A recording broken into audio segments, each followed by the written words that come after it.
Hello మామాస్ ఇది సరిపోవట్లేదు. ఇంకా జోరు పెంచాల్సిందే. నార్మల్ టైంలో అయితే టాప్ స్టార్ నటించిన సినిమా వస్తుందంటే ఆ బజ్ అండ్ క్రేజ్ మరో లెవెల్‌లో ఉంటాయి.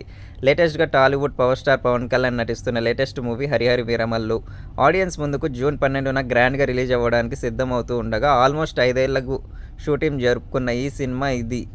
అలాగే అనేకసార్లు పోస్ట్‌పోన్ అయ్యి ఎట్టకేలకు అనేక అవరోధాలను ఫేస్ చేసి ఇప్పుడు రిలీజ్ కాబోతుంది. దాంతో బజ్ కొంచెం అనుకున్న రేంజ్‌లో అయితే లేదనే చెప్పాలి. ఎంత పవర్ స్టార్ మూవీ అయినా ఫ్యాన్స్ వరకు ఎలా ఉన్నా కూడా కామన్ ఆడియన్స్‌లో ఈ సినిమా మీద ప్రస్తుతానికి బజ్ అయితే ఆశించిన స్థాయిలో లేదు.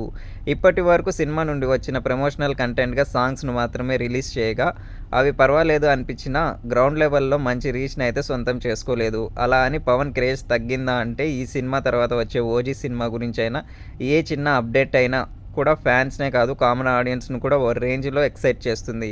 కానీ ఈ సినిమా మరీ లేట్ అయిపోవడంతో బజ్ బాగా స్లో అవ్వగా మేకర్స్ బిజినెస్ విషయంలో కోట్ చేస్తున్న రేట్స్ చూసి కూడా బయర్స్ ఆ రేట్స్ ఇవ్వడానికి సిద్ధపడడం లేదు. కానీ 'ఓజీ' విషయంలో ఇప్పుడు బిజినెస్ అయ్యే రేంజ్‌లో క్రేజ్ ఉంది. దాంతో ఇప్పటికప్పుడు సినిమా మీద బజ్ పెరగాలి అంటే సాలిడ్ ట్రైలర్‌ను రిలీజ్ చేయాల్సి ఉంటుంది. ఆ ట్రైలర్ ఎలా ఉండాలి అంటే ఓవర్ నైట్‌లో సినిమా మీద క్రేజ్ పెరిగే రేంజ్‌లో కట్ ఉంటేనే సినిమా మీద క్రేజ్ పెరుగుతుంది. మరి మేకర్స్ ట్రైలర్ విషయంలో మరీ లేట్ చేస్తారా లేక త్వరలో రిలీజ్ చేస్తారో చూడాలి.